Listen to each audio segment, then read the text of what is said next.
Kormánybúcsúztató beszédének megtartására felkérem dr. Tordján József urat, a Független Kisgazdapárt elnökét. Honfitársaim, magyarok! Álliberális, undorító férgek és dökkesejük lepték el hazánkat, és amíg a liberális férgek belülről rágják édes hazánk nemes testét, addig a liberális dökkesejük kívülről tépik, szaggatják az 1000 sebből vérző, Trianonban megcsonkított, Párizsban tovább kurtított szerencsétlen nemzetünket, de mi nem engedjük.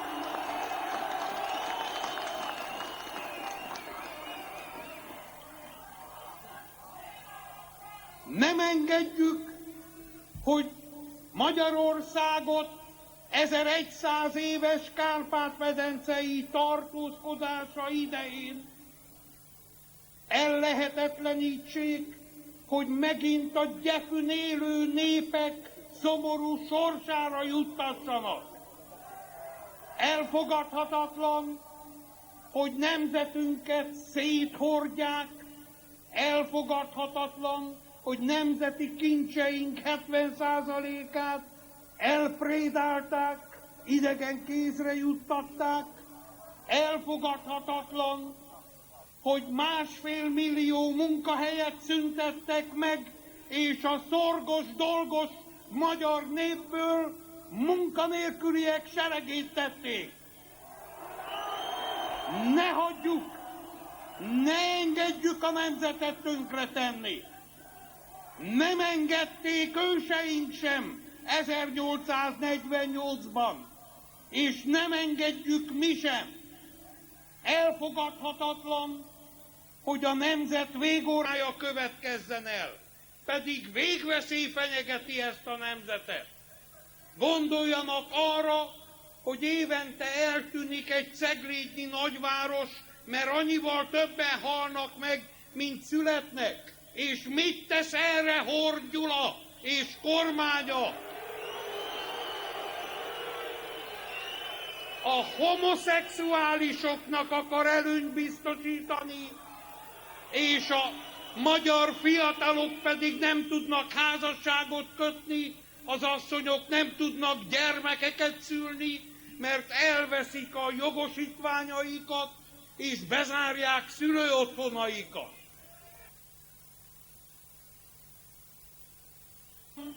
Hogy a magyar nemzetet nemzetáruló alapszerződésekkel kössék gúzsba, elfogadhatatlan, hogy olyan fasiszta nyelvtörvényekkel hallgattassák el a magyarságot, amelyre még soha nem volt példa a világtörténelemben. Elfogadhatatlan, hogy a magyarságot olyan román oktatási törvényekkel próbálják elhallgattatni a szintiszta magyar Erdélyben, amelynek eltűrése a nemzethalállal lenne azonos értékű. Vajon megengedhetjük-e a Horn kormánynak, hogy ezt az országot végleg idegen kézre játsszák?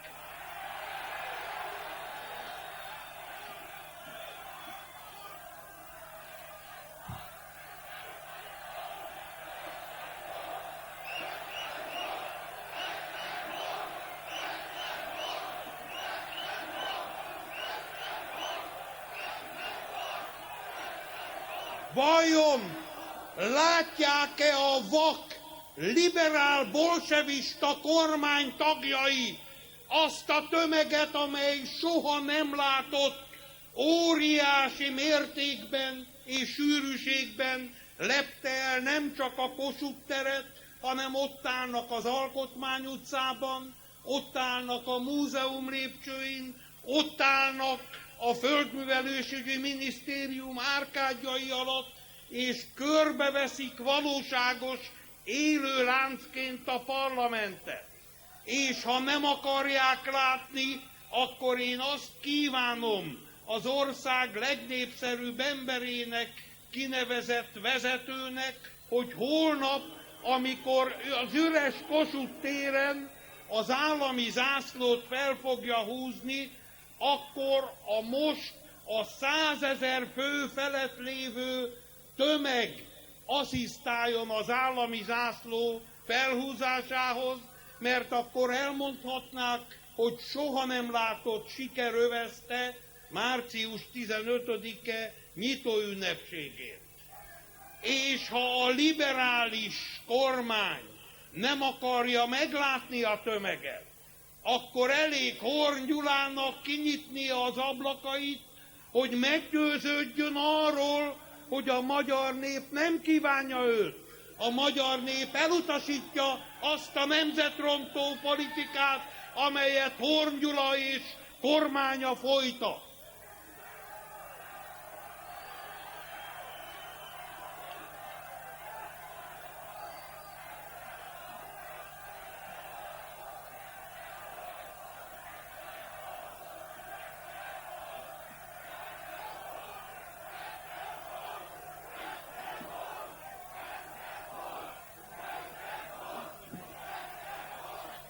Én úgy gondolom, hogy az a liberál-bolsevista veszély, amely ma fenyegeti hazánkat, minden eddigi veszélynél nagyobb, hiszen az elmúlt években nagyobb kár érte az országot a bolsevista hatalomátvételnek a tulajdonra való kiterjesztése következtében, mint a második világháborús összkárok.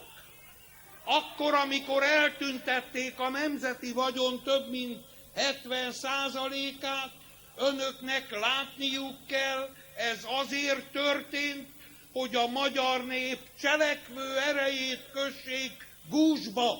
De minket nem lehet gúzsba kötni, mi magyarok vagyunk. És ha ebben az országban az általunk oly nagyra becsült Clinton elnök úrtól elhangozhatott takáron, hogy ő az amerikai hadsereghez, ahhoz a sereghez jött, amely a világon a legkitűnőbb hadsereg, akkor miért ne mondhatnánk mi el, magyarok, önmagunkról, hogy ez a nemzet mindig elég erős volt ahhoz, hogy megvédje önmagát, tehát ennek a nemzetnek most is meg kell tudnia védenie önmagát. Mert ha ez a sereg, amely most a hideg idő ellenére dacolva minden nehézséggel megérkezett a Kossuth térre, ha ez a tömeg egységes akaratát hangoztatva fogja megbuktatni Magyarország legkárosabb kormányát, a Horn kormányt,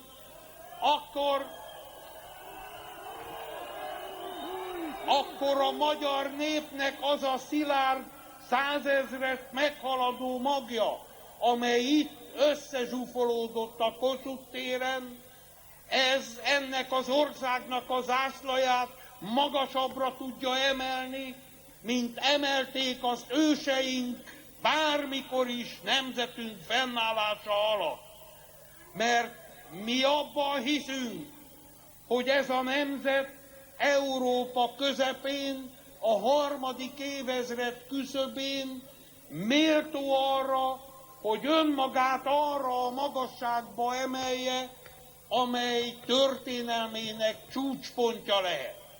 Mi abból indulunk ki, hogy a magyarságnak végre győznie kell, Magyarországot független és valóban senkitől nem függő országgá kell tennünk, és a liberális férgeket félrerúgva a dökkesejüket elkergetve végre egy valódi nemzeti politikát kell megvalósítanunk.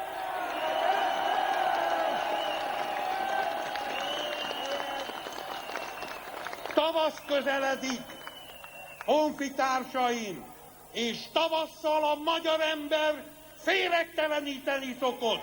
Féregtelenítsünk mi is!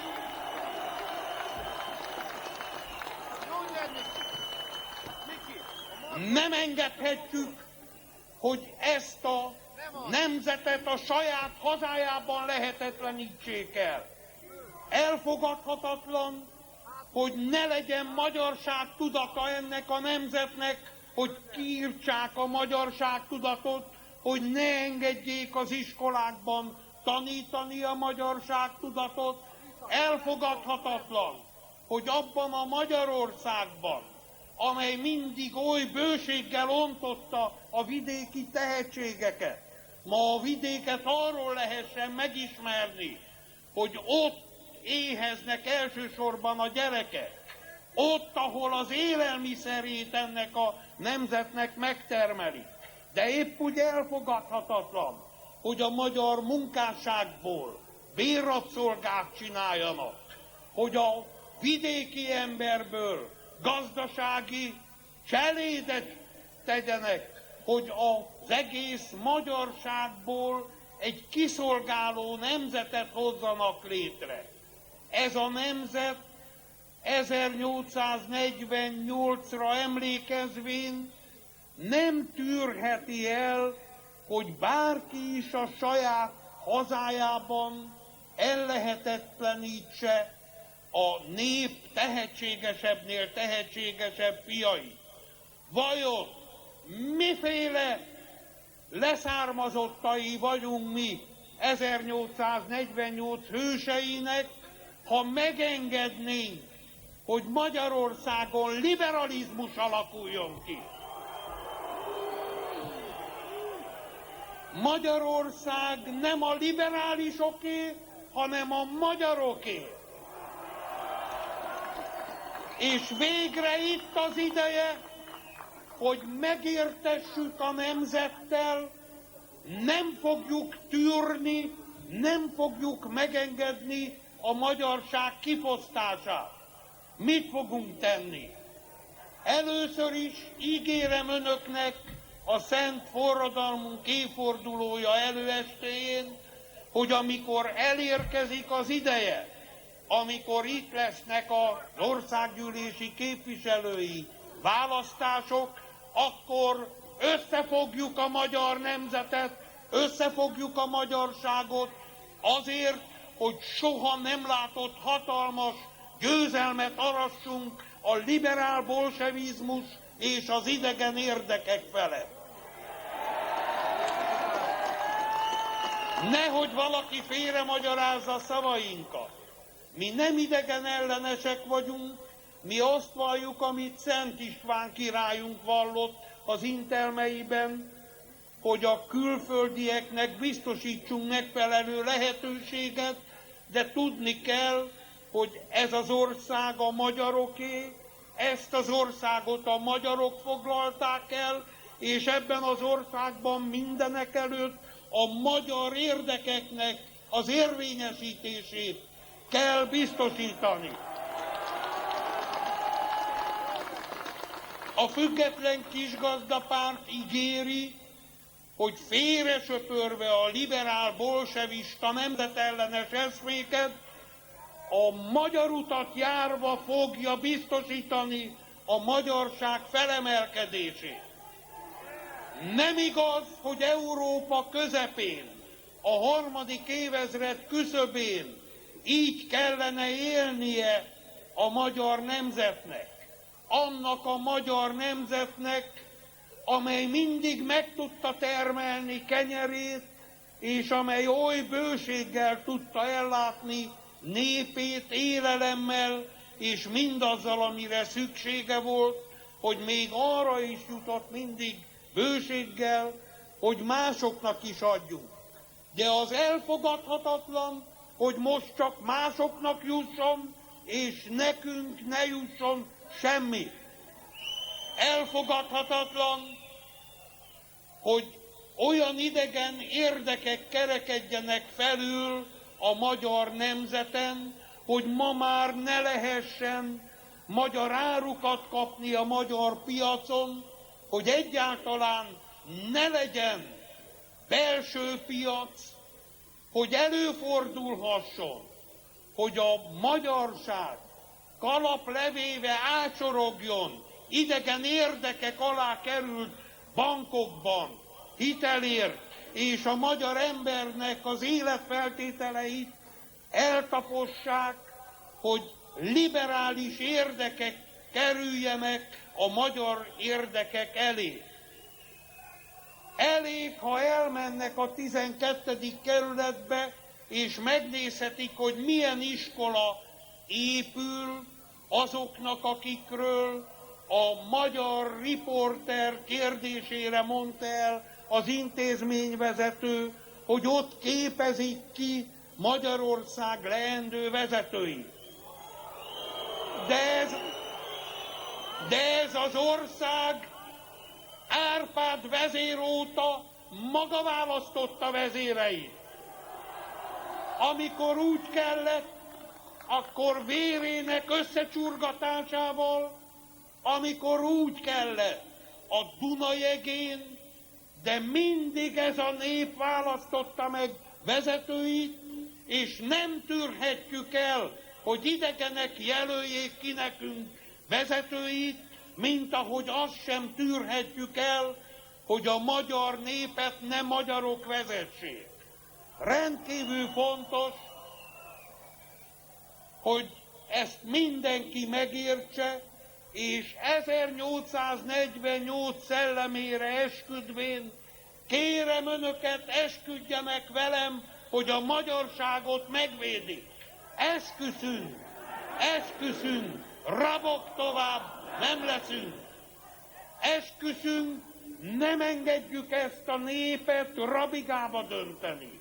Márpedig a gazdasági láncok még elszakíthatatlanabbak, mint voltak valamikor a szovjet tankok lánctalpai. Mi világosan látjuk és megmondtuk évekkel előre, amikor figyelmeztettük önöket, hogy meg fogják látni, elmennek a tankok, de maradnak a bankok. És mit tettek most a bankok velünk? Idegen kézre adták a bankokat.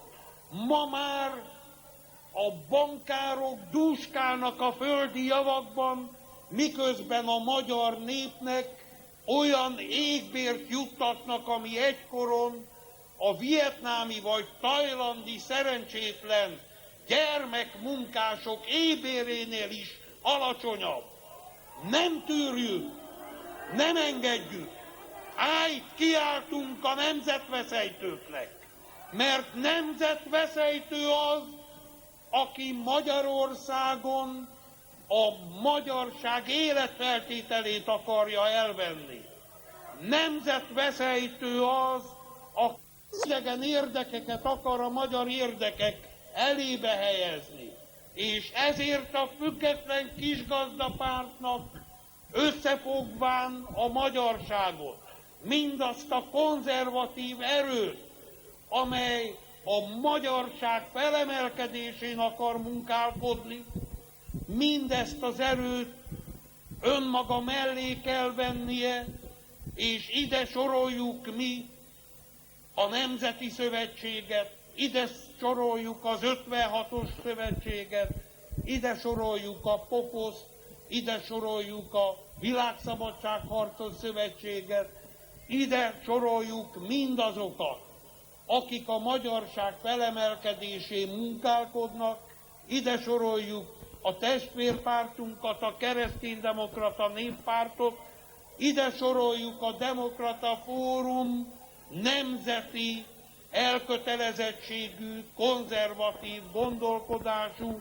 a magyarság ügye mellett mindig hitettevő tömegeit, és ide soroljuk mindazokat a testvéreinket, akik párton kívüli erőként de egységben kívánnak velünk haladni.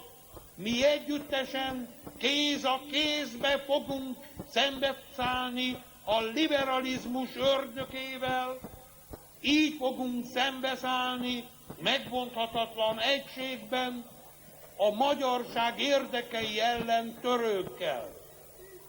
Egységben az erő, és emlékeztetem önöket arra, hogy a mi mohácsi tragédiánk is úgy következett be, hogy hiába vérzett el a magyarság színe java, ugyanakkor lábhoz tett fegyverrel legalább 2-3 olyan sereg nézte a magyarság színe javának elpusztulását, mint ahogy néhány évvel ezelőtt még a magyarság színe java most is lábhoz tett fegyverrel nézte a mi pusztulásunkat. De az a tömeg, ami most itt megjelent, egyértelműen hittétel az összefogás mellett, egyértelműen hittétel a magyarság jövője mellett. És mi a Független Kisgazdapárt vezérkara ígérjük, hogy mi nem fölé kerekedni akarunk a nemzetnek, hanem alázatosan szolgálni akarjuk a nemzeti érdekeket.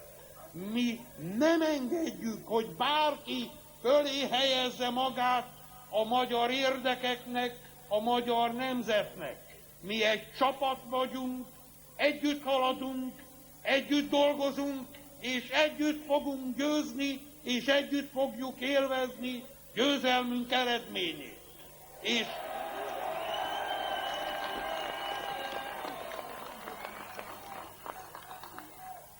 a Kisgazdapártnak azonban olyan győzelemre van szüksége, amely egyértelműen lehetőséget biztosít a számára a gyökeres rendszerváltoztatásra. Mert mi azt valljuk, itt kommunista hatalom és vagyonátmentés folyt, itt nem volt valóságos rendszerváltás, nem volt generációváltás. Ezért kimondjuk a jelszót, végre takarodjanak félre a liberál bolsevikok, és nyissanak utat a magyar nemzet fiai előtt.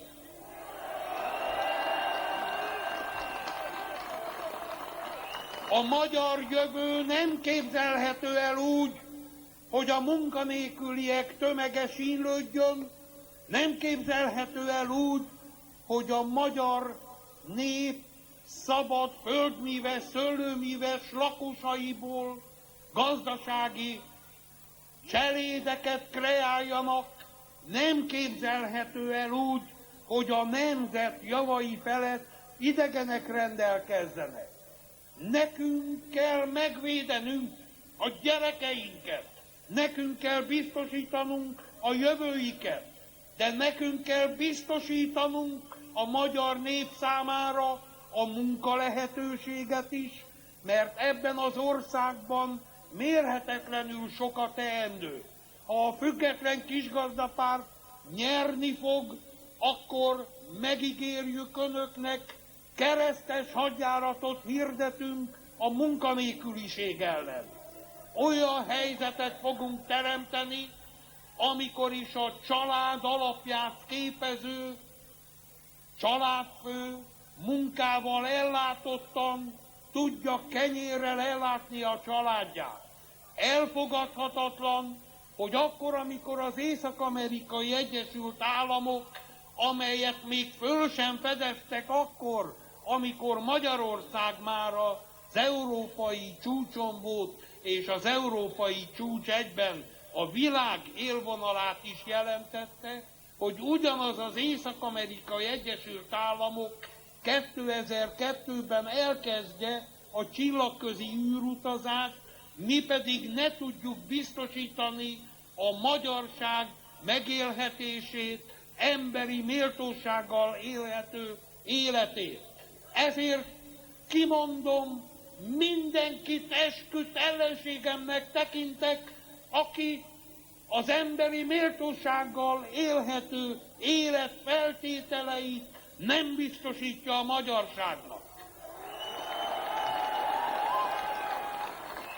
Nem azért haltak meg oly sokan őseink közül, nem azért dolgoztak évszázadokon keresztül, nem azért tartotta fenn magát a magyarság 1100 éven keresztül, hogy néhány liberális most birtokba vegye az országot. Tessék tudomásul venni, ez a haza nem eladó, senki számára sem. Horn Gyula sem kaphatja meg, Pető Iván sem kaphatja meg.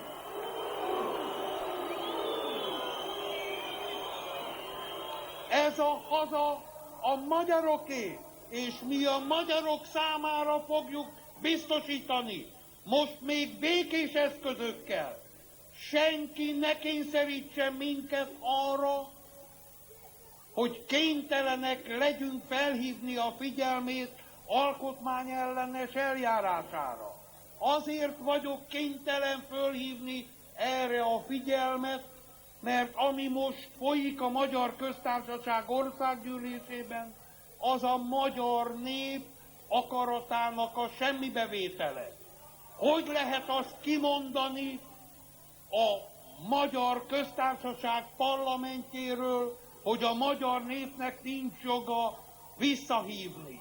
Elfogadhatatlan a számunkra, mert mi azt mondjuk, nem csak az a jog illeti meg a népet, hogy országgyűlési képviselőket juttasson a parlamentbe, hanem az a jog is meg kell, hogy illessen minket, hogy visszahívják azt a képviselőt, aki méltatlannak bizonyult az országgyűlési képviselőségre. Sajnálatos módon az a Fidesz érte el ezt az alkotmánybírósági döntést, amely egy olyan látszatot igyekszik kelteni, mintha felhagyott volna liberalizmusával, és most már a konzervatív nemzeti erőkhöz csatlakozott volna. De figyelmeztetem önöket, magyarok, és miután a médiák elhallgatják a mi szavainkat, miután a médiák nem hajlandók a tényeket közölni. Most hallottam, hogy az itt lévő 100 000-esnél is nagyobb tömeget néhány ezernek hazudták. De emlékeztetem önöket arra, hogy az orvos tüntetésen, az egészségügyi tüntetésen a jelenleginek körülbelül 1/10 60 000-nek becsülték. Hát kérdezem én, akkor, ha ez előfordulhat Magyarországon, hogy nem kaphatunk tényszerű közléseket sem az írott, sem az elektromos médiákban, akkor jogom van-e önöket arra kérni, ahogy valamikor minket a kommunisták évtizedekig gyaláztak, azt mondották, hogy mi a suttogó propaganda eszköztárát vesszük igénybe. Hát most kérem önöket, adjunk utólag igazat a komsiknak, és suttogó propaganda módjára adják szájról szájra, hogy felkelt Budapesten a magyar nép, és nagyon sokan vidékről is felutaztak minket erősíteni. Hitet tenni küldöttként a magyar feltámadás mellett. És most a mi nemzeti ünnepünk előestéjén felelevenítem önöknek a magyarságnak egy csodálatos harci modorát, amely valamikor hazánk jelenlegi területének elfoglalását tette lehetővé. Akkor a magyarok szüntelenül, megállás nélkül csaptak le a legkülönbözőbb irányból az ellenségeikre. Hát tegyük mi is most ezt. Az eddigi defenzív politikából az egész nemzet offenzivitásba menjen. Csapjunk le nap mint nap a liberál bolsevikokra, Leleplezzük le visszaéléseiket. Tárjuk az ország nyilvánossága elé, hogy mit megmernek tenni, hogy merik szétlopni a magyar nemzeti vagyon. Csak egyre figyelmeztetem azokat, akik az alkotmányosság útjáról letérnek. A független kisgazdapárt, ha megnyeri a választásokat, rendet teremt ebben az országban. Rendet teremtünk, és nem engedjük meg a tolvajoknak és rablóknak országává zülleszteni Mária országát. Mi ezt az országot megvédjük az erkölcsi fertőtől, meg fogjuk védeni a korrupciótól. Akiről megtudjuk, hogy bárkit korrumpálni mer, akiről megtudjuk, hogy tolvaj rabló módjára elveszi annak a vagyonát, aki keservesen megdolgozott érte, aki úgy gondolja, hogy az egyik család éjt-nappal átéve gürcölhet azért, hogy mondjuk egy személygépkocsit szerezzen magának, a másik meg ellopja, és maffiózókkal a határ területén kijuttatja, azokat mi meg fogjuk tanítani, miként kell tisztelni a magyar nép javait. Mi a tolvaj bankároknak nem forintban fogjuk oly bőségesen számolni a tetteik jogos velejáróját, hanem mindazoknak, akik a nemzet vagyonának szétlopásában közreműködnek, a jogállami törvényeknek megfelelően börtönben a helyük. Ott kell számot adni gaztetteikről. Azoknak pedig, akik most maffiózókba tömörülve úgy gondolják, hogy gyilkolhatnak, akik úgy gondolhatják, hogy papokat ölhetnek, fiatal lányokat gyilkolhatnak meg, idős, egyedülálló embereket kínozhatnak halálra, hogy néhány ezer forint megspórolt pénzüket kicsikarják, akik természetellenes hajlamuknál fogva vezéreltetve hozzá mernek nyúlni a mi egészséges gyermekeinkhez, és akik gyilkos fegyverüket a magyar nép ellen merészelik fordítani, akik a gyilkolásokban látják a magyar nép megfélemlítésének lehetőségét, azoknak azt üzenem, a független kisgazdapárt a választási sikere esetén vissza fogja átmenetileg állítani a halálbüntetést és rendet tesz.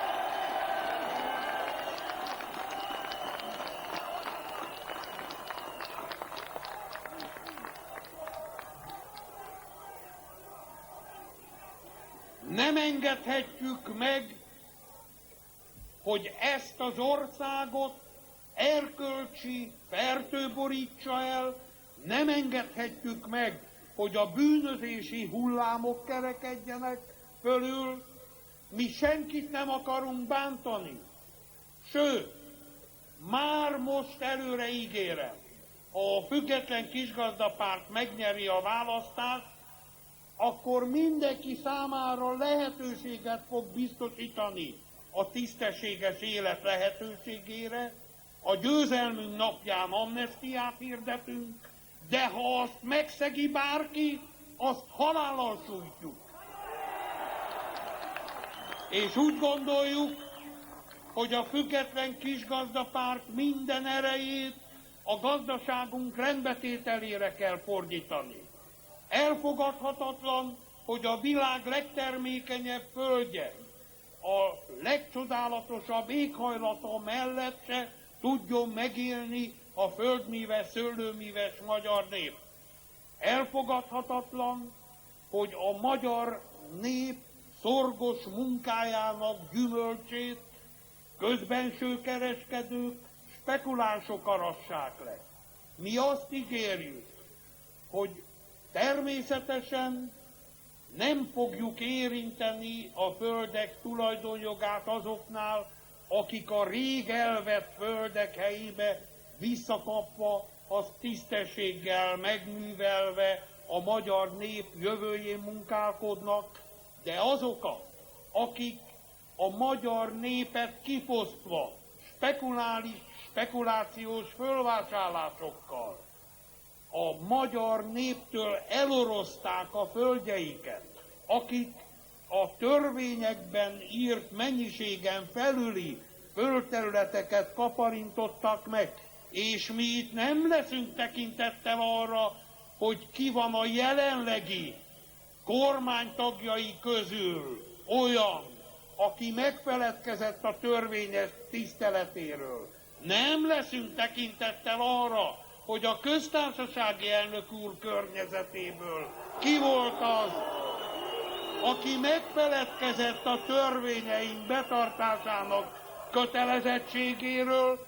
Mi ezeket az ügyleteket törvénytelennek nyilvánítjuk, a hatályos jogba ütközőknek tekintjük, és semmisé nyilvánítjuk, és az ekként elvett földeket szét fogjuk osztani az arra rászorulók között. Nagyon fontosnak tartjuk kijelenteni. Mi hiszünk annak a törvénynek a rendelkezésében, amely megtiltotta külföldi állampolgárok termőföld tulajdonának megszerzését.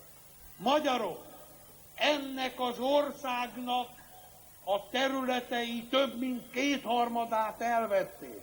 Ha most hagyjuk, hogy a termőföldjeinket idegenek kaparintsák meg, akkor kérdezem én önöktől, ha elvették a gyárainkat, elvették a bankjainkat, elvették mindenünket, ami ennek az országnak volt, és még elvehetik hozzá a földjeinket is, akkor vajon mitől lesz ez az ország még Magyarország? Mi pedig ezt az országot magyarnak fogjuk megtartani.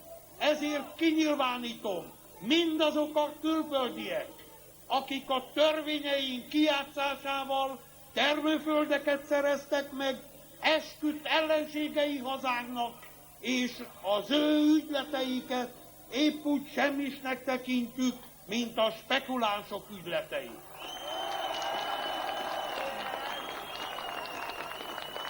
Nem fogunk tétlenül elmenni a nemzeti vagyon 70%-ának eltűnése mellett sem.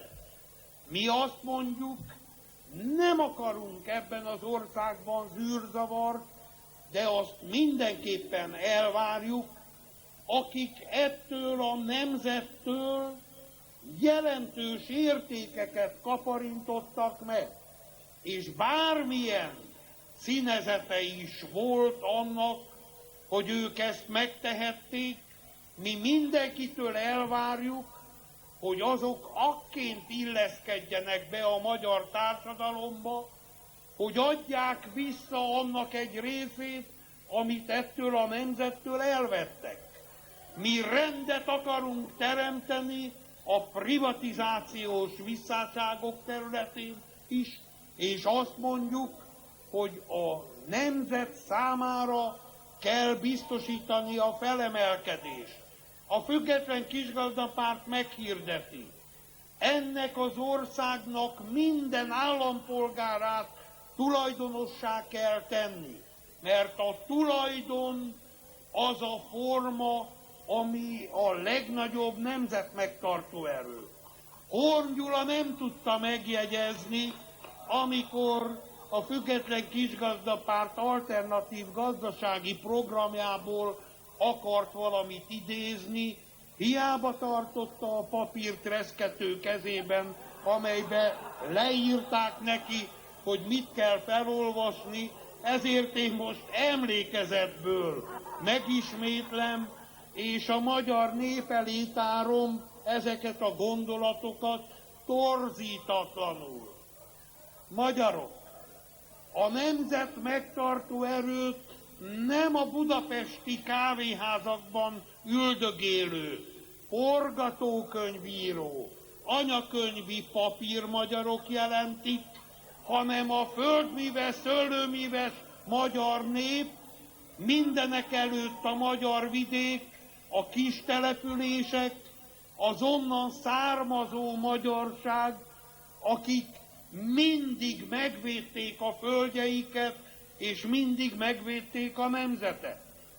Érdemes visszagondolni rá, amikor a nemzet bajba került, akkor körbehordozták a véres kardot, és mindig a kisember volt az, aki életét nem sajnálta feláldozni a nemzetért.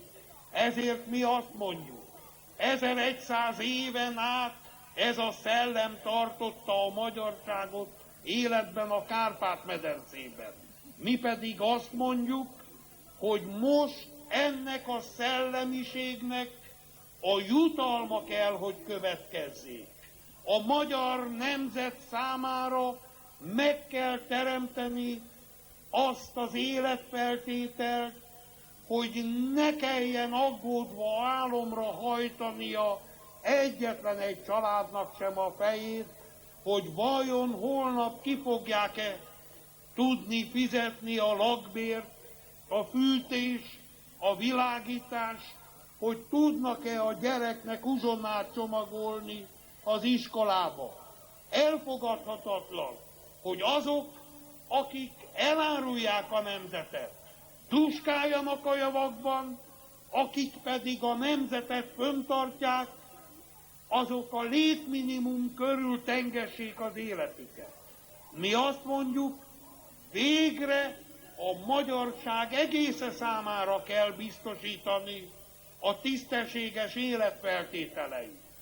De ehhez mindenekelőtt a munkahelyeket kell biztosítani. És ahhoz, hogy munkahelyek legyenek, a gazdaságot kell egy növekedő pályára állítani. De nem úgy, hogy a nemzeti vagyon elherdálásából befolyt összegeket olyan követhetetlen, zűrzavaros kamatfizetési ügyletek kapcsán tüntessék el, ahol a magyar népet semmiféle ellenőrzési jog nem illeti meg, mert itt a banktitok mögé bújnak.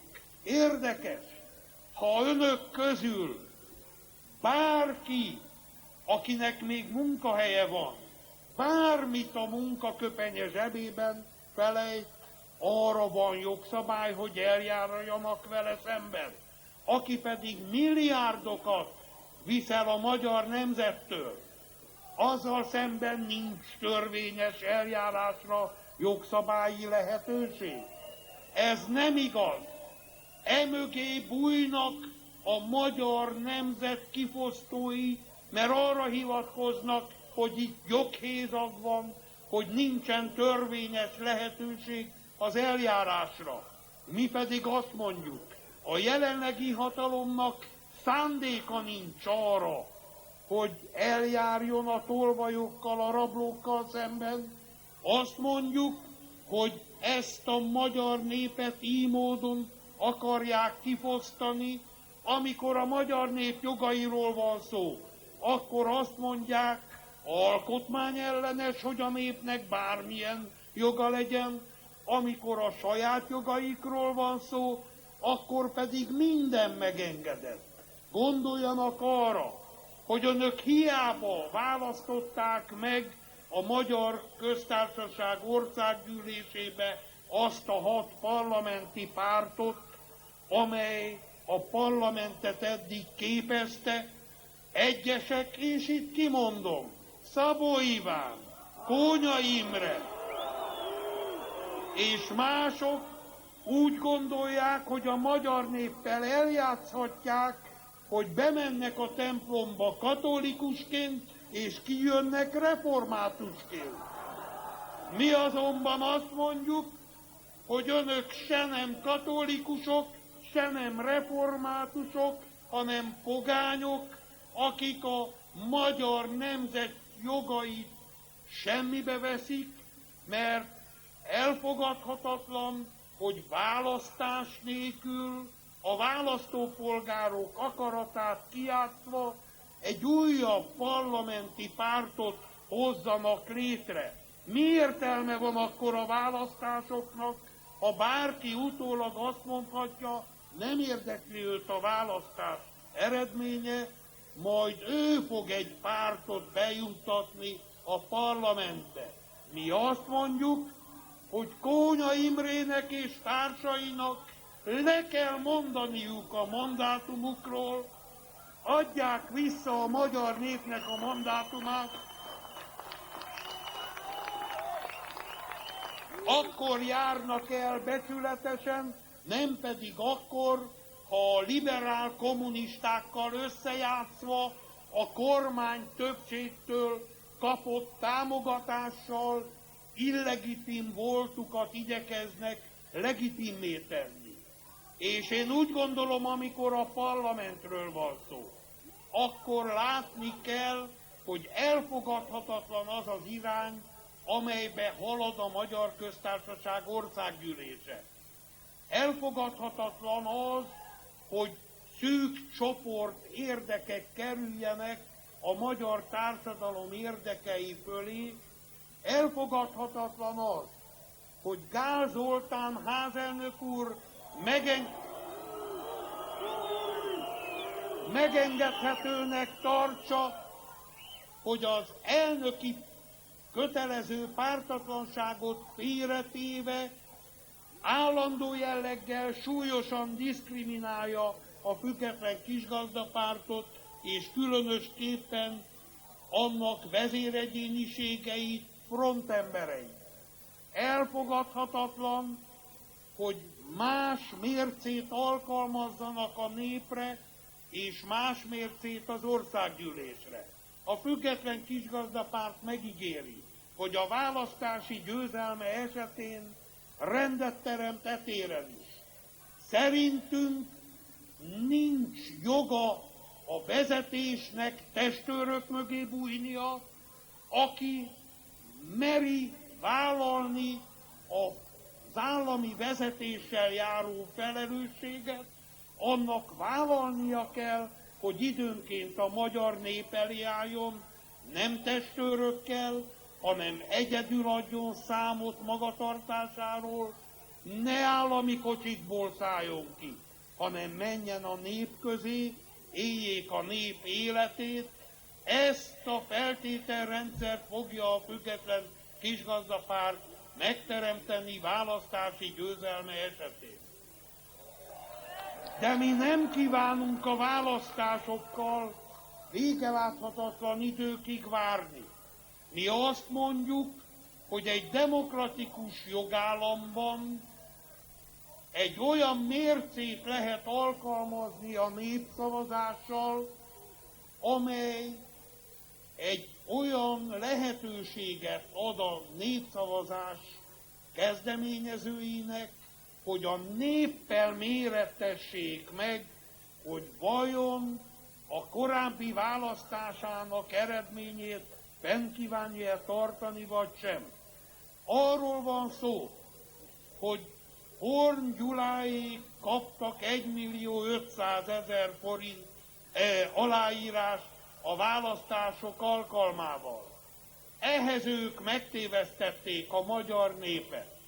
Azért kapták ezt a mérhetetlenül sok szavazatot, mert ígérték, hogy visszahozzák a jogbiztonságot, a 360-as kenyeret, ígérték, hogy a nyugdíjak értékállandóságát megteremtik, hogy a munkahelyeket a lakosság számára biztosítják. Ehelyett mit tettek? A nemzet érdekeit kiárusították, stratégiai iparágakat adtak idegen kézbe. És ha még nem tudnák, akkor fölhívom a figyelmüket. Azok az idegenek, akiknek a számára úgy biztosították a mi stratégiai iparágainkat, hogy márciusra 18% áremelést kötelezően előírtak, októberre pedig már az ő kényük, kedvükre bízták a további áremeléseket. Ezek most már bejelentették, hogy a jövő évben további 40%-kal akarják emelni a stratégiai iparágak szolgáltatási díjait.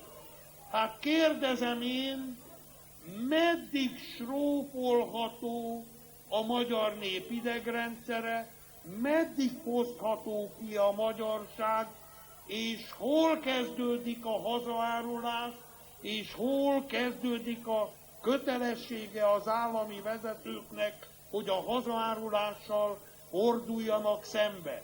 A Független Kisgazdapárt álláspontja az, hogy kell lennie egy magyar erőnek, amely a magyarságot megvédi.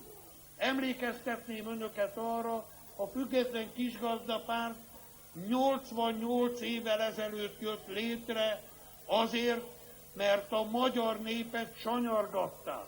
Kellett egy erő, amely a sanyargatókkal szemben a népet védelmébe vette.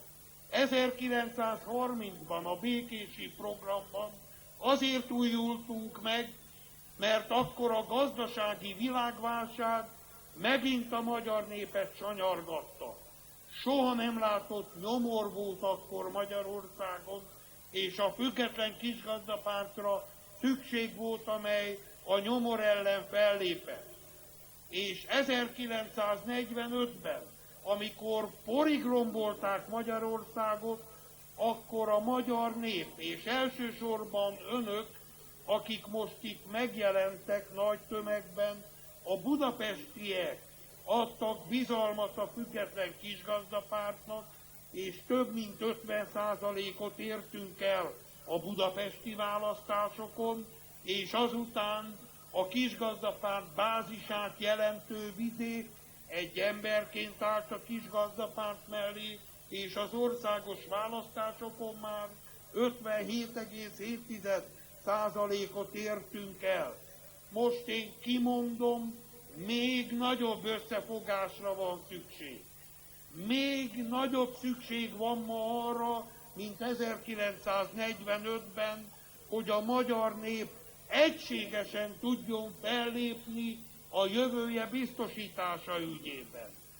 Én kérem önöket, hogy gondolják végig, hogy vajon, ha bármi valótlan lenne az én állításaimban, akkor miért következett volna be, hogy amikor a nácik 44. március 19-én éjjel megszállták Magyarországot, másnap, március 20-án, fényes nappal az első dolguk volt, hogy Wesenmayer nagykövet úr elmenjen Keresztes-Fischerhez, a belügyminiszterhez, és követelje a Független Kisgazdapárt azonnali betiltását. Azért követelték a nácik a Kisgazdapárt azonnali betiltását, mert jól tudták, hogy egyetlen egy nemzeti erő létezik, és ez a Független Kisgazdapárt, amely sosem hagyja el magyarságát. Gondoljanak arra, hogy mi a békési programban meghirdettük a trianoni gyalázattal való szembenállást. Vagy gondoljanak arra, hogy vajon az ukrán-magyar alapszerződésnél, amikor a korábbi kormányzat elárulván a magyar érdekeket, semmibe vévén azt, hogy a kárpátaljai magyarok kiharcolták önmaguk autonómiáját, népszavazással, soha nem látott hatalmas magyar győzelemmel, akkor ők elmentek Kijevbe, és a jövőt illetően is feladták a magyarság érdekeit. Ki volt az egyetlen, aki ez ellen fölmerte emelni szavát? Akkor az a 7 írd és mond, 7 kisgazda országgyűlési képviselő, akiket hiába gyaláztak, Hiába ütöttek ököllel minket akkor, amikor mi a magyarságunk mellett kiálltunk. Hiába ordítottak ocsmánságokat az arcunkba. Mi rendíthetetlenül ott álltunk, és szembeszálltunk a hazaárulókkal. És mi lett akkor, amikor jött a szlovák-magyar alapszerződés? Akkor csak a kisgazdapárt helyezkedett megint arra az álláspontra, hogy nem lehet a tartózkodás semlegességével úgy tenni, mintha az országgyűlési képviselőknek semmi közük nem lenne a magyarságukhoz.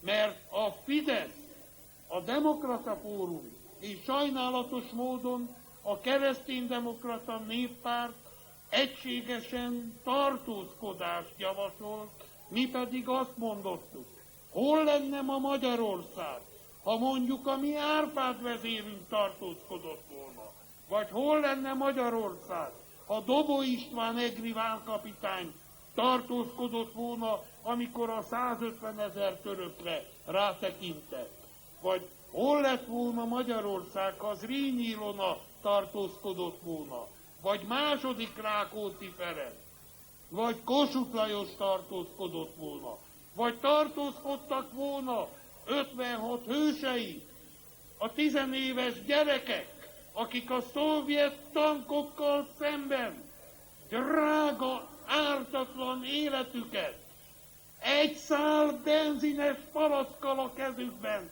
feláldozták, hogy elpusztítsák az ördög birodalmának ránk törő szörnyű tankjait.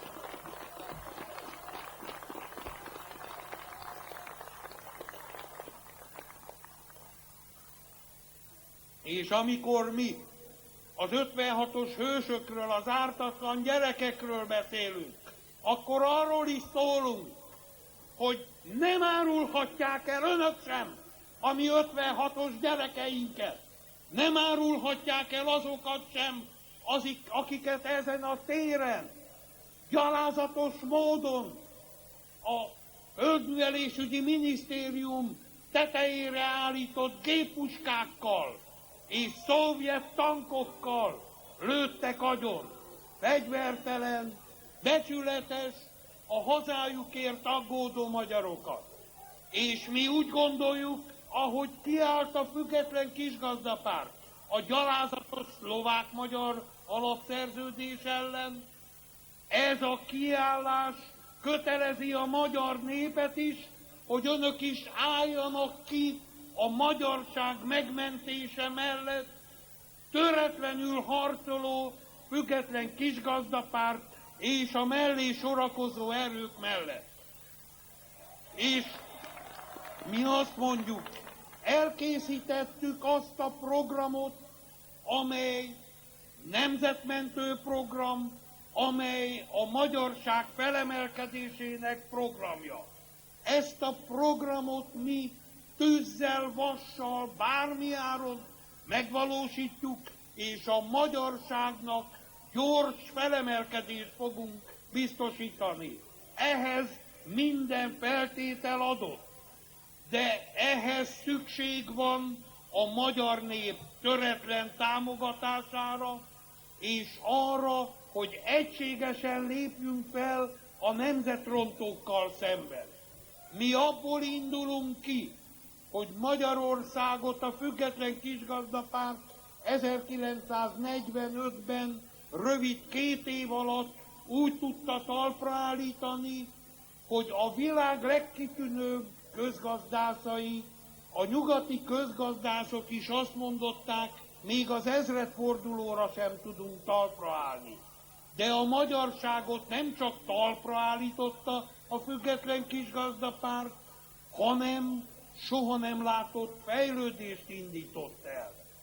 És emlékeztetem önöket arra, a független kisgazdapárt volt képes arra, hogy 1946. augusztus 1-én a forintot bevezesse, amikor a millpengő a sárba nyomta a országot.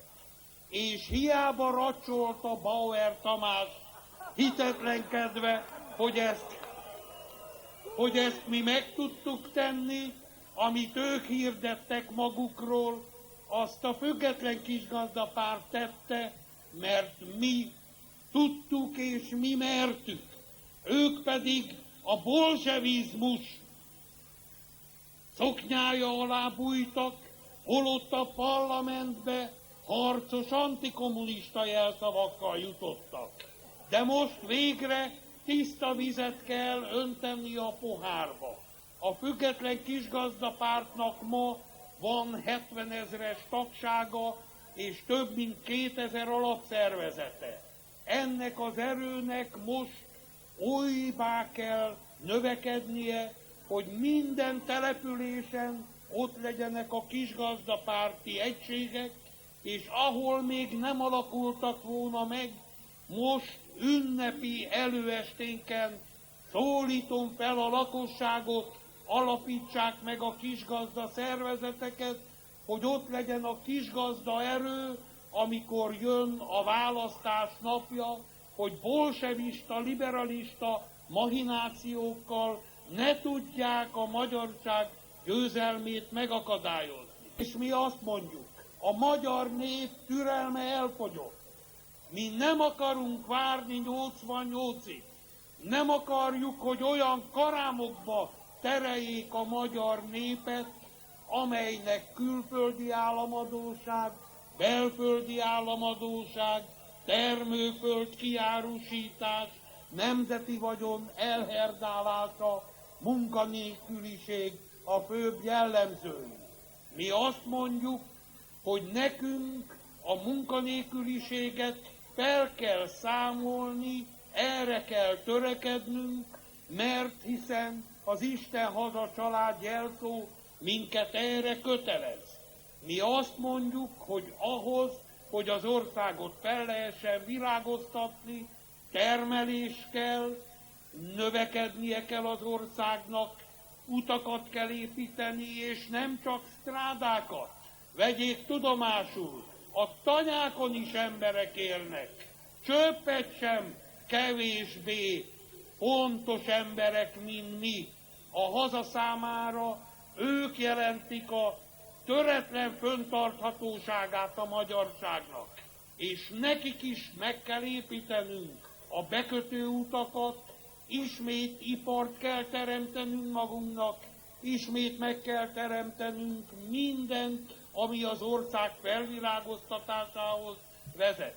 Nem lehetünk nyugodtak addig, amíg akár egyetlen ember megélhetése is veszélyeztetve van. Ismét egy olyan helyzetet kell teremteni, hogy érdemes legyen magyarnak lenni. És nem csak az anyaországon belül, hanem az anyaországon kívül is. De ehhez egy hatalmas, gyors, gazdasági és olyan fejlődésre van szükség, amely a magyarság tudaton alapul. Rendkívül fontosnak tartjuk, hogy a fiatalságnak is életlehetőségeket kell biztosítani. Mi kidolgoztuk az ifjúsági programot, amely a falusi iskoláktól kezdve a versengő egyetemek rendszeréig a magyar nép gyerekei számára is mi biztosítani fogjuk, ki fogjuk harcolni a magyarság tovább jutásának az esélyét. De ehhez meg kell szabadulni a liberál bolsevizmustól, és látni kell, hogy a magyar nemzet mire képes. És engedjék meg, hogy én arra hivatkozzam most beszédem vége felé, hogy a magyarság a világ egyik legkitűnőbb népe. Sőt, ha Clinton elnök úr mondhatta az amerikai katonákról, hogy ők a világ legkitűnőbb katonái, és ezzel valamennyien egyetértettek a televízió munkatársai közül, akkor miért ne mondhatnám én olyan alappal, hogy tudom, hogy Magyarország adja a mai napon is a világnak a legtöbb, legkitűnőbb matematikust. Nagyobb nagyhatalom vagyunk a matematikában, mint az Észak-Amerikai Egyesült Államok.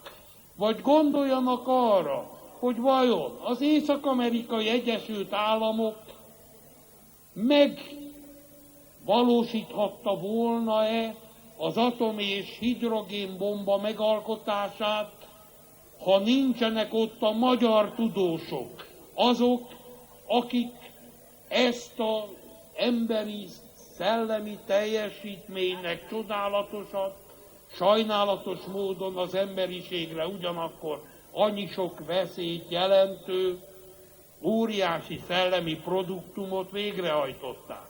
Vagy vajon eljutottak volna-e a Holdra, ha nincsenek azok a magyar tudósok a NASA-ban, akik élharcosai voltak a tudománynak, és akik a Holdkompig bezárólag mind-mind magyarok voltak, akik segítséget nyújtottak a világ ma legnagyobbnak, legkitűnőbbnek tartott országában, hogy ez az ország a világ élére kerüljön, és hogy valóban elindíthassa csillagközi programját 2002-ben.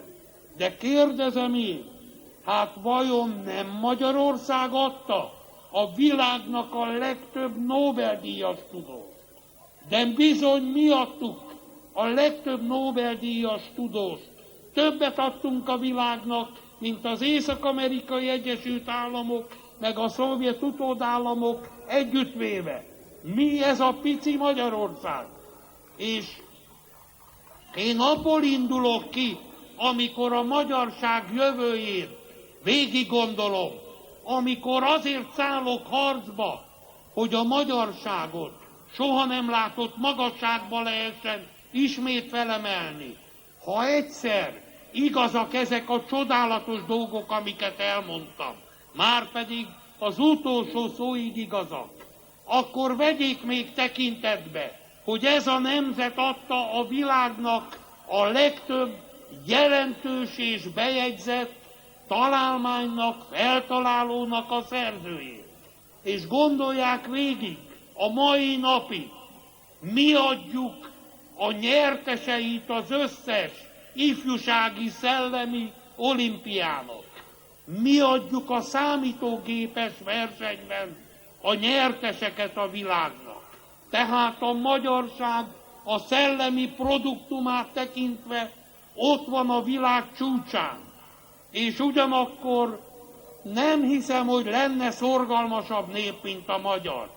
Én ismerek olyan parasztembereket, akik 1945-ben önmagukat fogták be a járomba, és a feleségük tartotta az ekét, hogy fölszántsák a földet. És később ezeket az embereket elkergették földjeikről, bekergették a gyárakba, most eladták a gyárakat a fejük fölül, idegeneknek adták oda. Hát a kisgazdapárt azt mondja, nem, és ezerszer nem. Úgy mondjuk, ahogy őseink mondták, 48-ban, nem, nem, soha. És amikor azt mondom, hogy nem, nem, soha, akkor egyben azt is mondom, hogy sohasem fogok a magyarság érdekeit eláruló liberál, bolsevista hatalom előtt fejet hajtani, sohasem fogom elismerni, hogy a nemzetrontó politikát folytató Horn kormánynak létjogosultsága lenne Magyarország vezetésében. Ezért fölszólítom önöket, jelenlévő magyarokat. Ott vannak a Földművelésügyi Minisztérium árkádjai alatt elhelyezve azok az aláírásgyűjtő ívek, amelyek Horn Gyula lemondatását, az országgyűlés feloszlatását és az új országgyűlési választások kiírását követelik. Mi azt gondoljuk és hirdetjük, hogy egy jogállamban, ha többen kérik, hogy vonuljon vissza, mondjon le az, akit kevesebben választottak meg, mint amennyien visszahívnak, annak kötelessége távozni.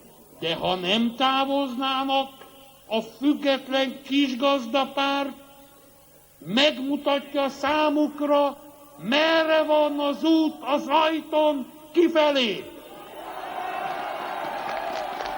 Mi azt mondjuk, Horn Gyula és kormánya, nyitva az ajtó, távozzatok, engedjétek, mi azt mondjuk, engedjétek a magyarokat bemenni azon az ajtón, amelyet eddig zárva tartottatok előttük. Mi azt mondjuk, a magyarság számára is el kell, hogy jöjjön az új évezred, nem csak egy szűk bankárcsoport számára. Mi azt mondjuk, a magyarságtól idegen a bolsevista, liberalista eszmerendszer, nekünk az 1100 éves magyarságunknak folytatása, a magyarság felemelése a feladatunk. És mi azt mondjuk, hogy Horn Gyulának nem lehet figyelmen kívül hagynia, hogy ilyen tömeg követeli a lemondását. Ezért kérem önöktől, hadd hallja meg Horn Gyula és talpnyaló gárdája, hogy mondjon le Horn, mondjon le Horn, mondjon le Horn, mondjon le Horn, mondjon le Horn, mondjon le Horn. És kérem önöket, hogy skandálják velem, hogy távozzon a liberál bolsevista kormány. Távozzon a liberál bolsevista kormány.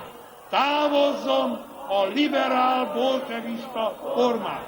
És engedjék meg, hogy a kisgazdapárt nevében kijelentsem.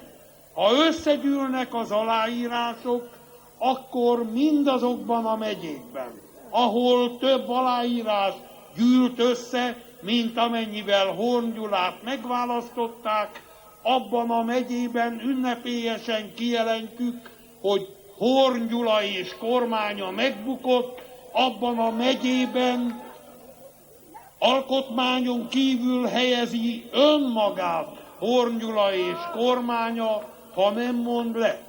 Mi nagyon fontosnak tartjuk ezért, hogy a megyék egymás közti versenyben is kezdjék meg az aláírások olyan tömegű gyűjtését, hogy Horn Gyulának és kormányának le kelljen mondania. Mi a nagykövetek elé fogjuk tárni ezeknek az aláírásoknak az eredményét, és ezt követően fogjuk a ház elé tárni, az ország nyilvánossága elé, éppen azért, hogy bebizonyítsuk országnak, világnak, hogy Horn Gyula uralma megszűnt, és ha nem fogja megérteni Horn Gyula, amit én neki innen üzenek, akkor az itt lévő 100 000-et meghaladó tömeget meg fogjuk sokszorozni, és akkor fél milliárdos tömeggel fogjuk elűzni a helyéről. Ne várja meg ezt Horn Gyula. Mi nem engedjük Magyarország tönkretételét. Nem engedjük, hogy Magyarország a harmadik évezred küszöbén a kiszolgáló nemzet sorsának szomorú helyzetébe kerüljön. Mi azt mondjuk, az őseink minket Isten áldotta csodálatos magyar földre vezéreltek. Olyan földre, amelyről úgy gondolták, hogy ez tejjel, mézzel folyó Kánaán lehet. Hát én azt mondom önöknek, ha a mi Árpád vezérünk, a mi őseink életüket, vérüket áldozva ezt a földet nekünk elfoglalták, és úgy gondolták, hogy nekünk ezt Kánaánná kell alakítanunk, és miután Kánaánt még úgysem találták meg. Mi akadályoz meg minket abban, hogy mi magyarok itt találjuk meg, valósítsuk meg a mi Kánaánunkat. És ebben a Kánaánban nem lehet olyan helyzet, amikor özvegyasszonyok, árvák gyerekek éheznek, fáznak, könnyeznek. Nem lehet, hogy a mi nyugdíjasaink, a mi édesanyáink, édesapáink a patikákban azon beszélgessenek, hogy melyiküknek van nagyobb szüksége a gyógyszerre. Elfogadhatatlan, hogy életmentő gyógyszereket ne váltsanak ki, mert a bankárok kövérre hízott teste még további kilókra vágyakozik. Mi azt mondjuk, elfogadhatatlan, hogy a mi gyerekeink ne tudjanak házasságot kötni. Elfogadhatatlan, hogy ne legyen lakásuk, hogy ne legyen munkahelyük. Épp így elfogadhatatlan, hogy a magyar nép munkanélküliség keserű kenyerét tördelve próbáljon a harmadik évezred küszöbén átlépni. Mi azt mondjuk, a mi őseink büszkén, fehér szarvast üldözvén, fehér lovon, lóháton jöttek be ebbe az országba, úgy, hogy minden ellenségük futott szerteszét a világba. És mi azt mondjuk, mi méltó utódai vagyunk Árpád vezérnek. Mi kisgazdák, kereszténydemokraták, fórumisták és minden parlamenten kívüli párt és az 56-osok és a pofoszosok, a Nemzeti Szövetség tagjai, mindazok, akik a magyar nemzet felemelkedésén munkálkodnak. Mi azt mondjuk, mi meg fogjuk teremteni azt a tejjel, mézzel folyó Kánaánt, amelyért Árpád vezérünk idehozott minket, és amelyben a mi őseink hittek. Mi azt mondjuk, a mi őseink hite kötelező a számunkra. Akkor pedig, ha mi hiszünk az őseinkben, hiszünk Magyarország feltámadásában, akkor teremtsük meg azt az utat, amely minket soha nem látott magasságokba, a csodálatos tehetségű magyar nép erejének kibontakoztatásához vezet, ezért engedjék meg, azzal fejezzem be a beszédemet. Magyarok, a mi őseink, édesanyáink és édesapáink forognának a sírjukba, ha tudnák, hogy mi megengedjük a liberál bolsevikoknak, hogy kiárusítsák nemzetünket, elveszejtsék az országot. Hát én pedig azt mondom, pusztuljanak ők, és éljen az ország, emeljük fel a győzelemre. Köszönöm, hogy meghallgattak.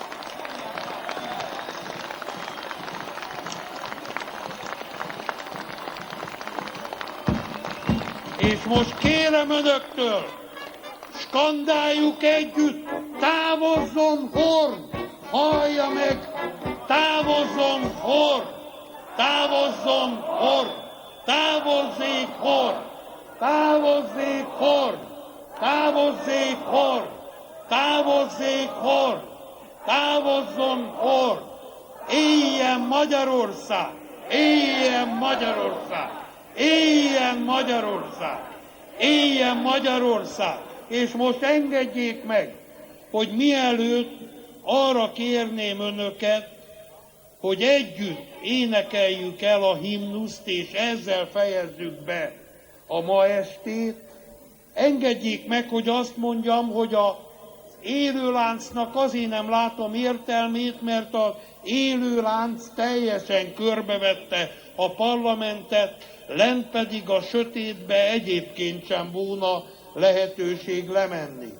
De az aláírás gyűjtő évek mellett ne menjenek el anélkül, hogy el ne látták volna kézjegyükkel, személyazonosító jelükkel, hiszen óriási tömeg gyűlt itt össze, és nagy hiba lenne ennek a mozgósító erejét kiadni. És még egy gondolatot. Higgyék el, hogy ennek a mai tömegdemonstrációnak óriási hatása lesz. Hiszen ma meg tudta mutatni a magyar nép és a budapesti nép, hogy a független kisgazdapárt egy szavára milyen hatalmas erő tud itt felvonulni. Nem csinálok belőle titkot, ha akartunk volna, fölhozhattunk volna több százezer embert vidékről is, és ma egy félmilliárd ember itt lenne. De ha úgy gondoljuk, hogy Horn Gyula arra kényszerít minket, akkor föl fogjuk hozni ezt a tömeget, és a budapesti tömeg és a vidékiek együttesen el fogják söpörni Hornt. Én úgy látom, hogy ez a hatalmas tömeg, ez most méltó hitet tett arról, hogy ez a nép összefogva nem engedi országát elveszejteni. Hát akkor tegyünk most hitet a himnusszal, nem kell hozzá gépzene, de ha gondolják, akkor örömmel vesszük, és énekeljük el a mi nemzeti himnuszunkat, és utána járuljanak az aláíró gyűjtőkön. Köszönöm, hogy megjelentek, köszönöm mindazoknak, akik ilyen óriási fáradtságot véve maguknak vidékről, gyalog, kockáztatva hóesést, esőt, jeges utakat, mert hiszen nem egy vidéki településen ilyen időjárás is van, mégis itt voltak. Köszönöm, egységben az erő, és a szívemben a boldogság, hogy ezt az egységet és ezt az erőt láthatom, hogy ezt a napot megélhetem. Fel a győzelemre és a himnusz